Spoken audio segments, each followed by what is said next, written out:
Eu tenho uma notícia rapidinha sobre o caso de Itumbiara que chocou o Brasil nas últimas semanas. Mas apesar de parecer apenas mais um caso policial, essa história envolve tragédia familiar, repercussão política e um debate muito sério sobre violência dentro de casa. A análise psicológica do caso de Thales Machado, o pai que nessa madrugada em Goiás matou os 2 filhos, um de 12 e o outro de 8 anos, e tirou a própria vida, deixando uma carta culpando a esposa dele. E para contextualizar, primeiro vamos entender quem era esse cara socialmente. Engenheiro, secretário do governo, genro do prefeito e empresário. Era um homem de sucesso, de status, de poder, mas principalmente um homem que tinha bastante controle da sua imagem pública. E agora vamos começar a analisar os fatos. Horas antes, ele postou uma foto junto com os meninos com a seguinte frase: "Papai ama muito vocês". Aí a gente já começa a perceber o tamanho da frieza dele, porque ele já estava construindo uma imagem daquele pai que foi vítima, estava mostrando isso socialmente enquanto estava planejando o restante. E aí me chamou muita atenção um trecho que ele escreveu na carta de despedida, que ele diz o seguinte: "Tudo tem um fim, e hoje chegou o nosso". Reparem na palavra, nosso, não o meu fim. Aqui ele já tá mostrando que ele não via os filhos como pessoas independentes. Muito pelo contrário, via os filhos como se fossem uma extensão dele. Então, se o ego dele foi ferido, na verdade colapsou, né? Se o ego dele colapsou, ele sente que ele tem o direito de arrastar, de levar junto as suas posses. E é claro que isso também incluiu a esposa. A gente chama isso de aniquilação. E aí vocês vão me perguntar, ela traiu ou não traiu? O que aconteceu? Gente, eu não sei até hoje nem se Capitu traiu o Bentinho. Isso daí eu deixo pras páginas de fofoca. O fato é que mesmo sem ferir ela fisicamente, como foi com os filhos, quando ele destruiu os filhos, ele também destruiu a família que ele não podia mais controlar. E daí a gente amplia um pouquinho o termo pra aniquilação familiar. Isso é destruir o outro porque o outro é parte do seu ego, não porque existisse amor de alguma maneira. Os fatos deixam bem claro, não foi desespero, foi controle até o último segundo.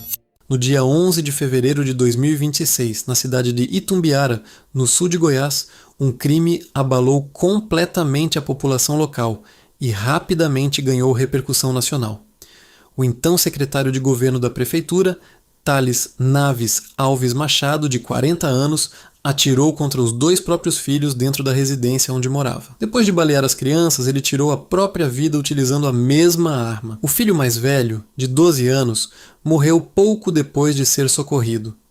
O mais novo, de 8 anos, foi levado em estado gravíssimo ao hospital, mas infelizmente também não resistiu dias depois. O caso passou a ser investigado pela Polícia Civil de Goiás como duplo homicídio seguido de suicídio. A brutalidade do crime chocou o Estado e levantou uma pergunta inevitável: o que leva um pai a cometer um ato dessa magnitude? Segundo informações divulgadas pela imprensa, pouco antes do crime, Thales teria publicado mensagens e um vídeo nas redes sociais demonstrando forte sofrimento emocional. Ele mencionava problemas no casamento e uma suposta traição da esposa. Em alguns relatos, foi divulgado que ele teria contratado um detetive particular e recebido imagens que interpretou como prova de infidelidade. É importante destacar que nem todos esses detalhes foram oficialmente confirmados pelas autoridades. Parte das informações veio de reportagens e relatos extraoficiais.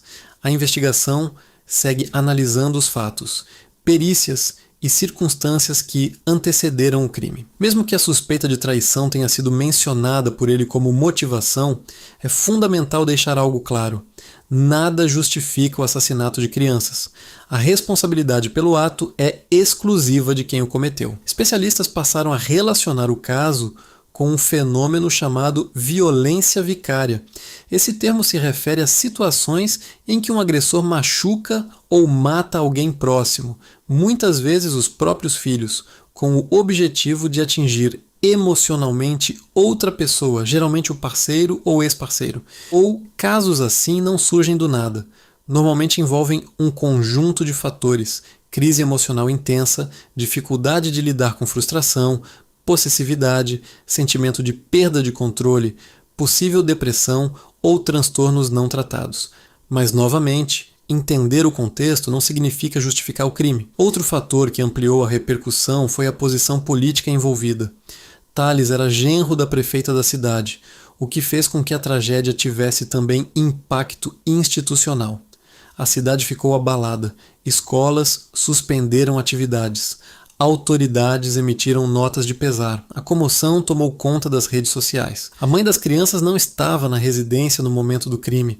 Ela passou a receber apoio psicológico e proteção diante da enorme exposição pública. O caso reacendeu debates no Brasil sobre saúde mental masculina, violência doméstica, cultura de posse dentro de relacionamentos e a necessidade de políticas públicas mais eficazes para a prevenção de tragédias familiares. Muitos especialistas destacaram que em diversas situações, sinais prévios costumam existir: isolamento social, ameaças veladas, discursos de vingança, comportamento controlador, mudanças bruscas de humor. Porém, nem sempre esses sinais são percebidos ou levados a sério. Também houve discussões sobre como a sociedade ainda tem dificuldade de lidar com separações e conflitos conjugais de forma saudável. A ideia de que filhos podem ser usados como instrumento de vingança revela uma distorção grave da noção de paternidade e responsabilidade. Em Itumbiara, o impacto foi profundo. Trata-se de uma cidade de porte médio, onde muitas pessoas se conhecem.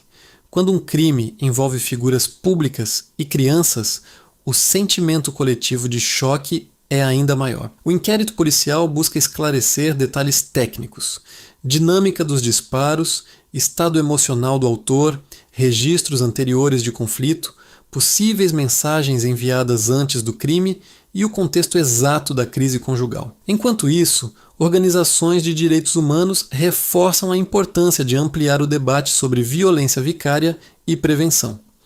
O tema ainda é pouco conhecido pelo público em geral, mas especialistas alertam que precisa ser discutido com seriedade.